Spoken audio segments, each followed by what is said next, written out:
This exercise is called the 20-10-10 Tendril. It is so named because the numbers represent various segments of the run that the athlete must travel. So 20 meters is the first part, 10 meters is the second part, followed by another 10 meters. So the entire run is 40 meters long. I'm going to show it to you first in full speed, utilizing one of my emerging elite jumpers, Sydney. You're going to see here that this is a sprint exercise. It's designed primarily to assist long jumpers and triple jumpers, and in pole vaulters even, in preparation for being able to hit the board, basically, or to approach into their jump. The focus is, of course, to have the athlete work on accelerating for the first 20 meters, and then we work from there in terms of transitioning into the second 10 meters, or the next second segment, which is 10 meters. And then from there, of course, to the last segment, which is at, working on full speed sprint mechanics. So let's work our way back so we can watch what Sydney does. So here in the very beginning, you'll see that I have cones marked off, one here where he begins, and you see another set that's there. Those are 20 meters apart. So the first segment, we want the athlete to work on sprint mechanics, and I have the athlete for this drill work on whatever their normal starting position or starting routine is. Sydney tends to use a rollover start. I favor a static start, but if your athlete does a walk-in start, they can do it that way as well. So Sydney rolls over, gets into a push position where the foot and the ankle are behind the front knee, and then he pushes directly into the ground, exercises a low foot recovery for the subsequent step, and then takes it from there.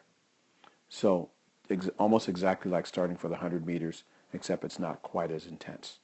So from this position, the athlete works on pushing their hips down the track. What we don't want is the athlete to work on a lot of bouncing, nor do we want the athlete to stand up and just run. So it's important that the athlete get used to pushing, and you'll hear me cue that many times when I have the athlete do this exercise. So right here you'll see he's pushing, and his body is still fairly steeply inclined. It's important to remember when we talk about telling the athlete to stay low, we don't want them to bend from the hips or bend the torso from the hips, but instead we want them to be inclined from the ankle. So when he gets to a full foot support position and then to his push-off, there should be pretty much a straight line from his ankle all the way through his knee and hip and to his shoulder. It's all one line. So the athlete is inclined forward from the ankle, not the hip. As the athlete, picks up speed, obviously the body starts to rise up with every subsequent step. Then by the time they get to 20 meters, they're not up completely, but they're still raising. And then we take this next 10-meter segment, starting with this cone here, and of course culminating with those cones there.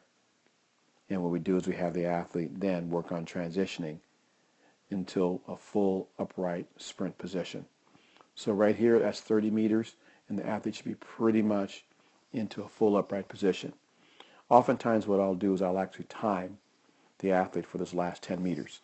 The athlete's moving pretty fast, less than a second, to traverse this final 10 meters from here to here. So it's best if you use an electronic timing system. You can see here I have free lap cones that I use that can capture him electronically. At that point, the athletes are working on maximum speed mechanics, stepping over, driving down, and they're actually doing it from here as well, as you can see, because by the time that foot hits the ground, the swing knee is already caught up. Steps over, nice high thigh position, steps down nice and strong.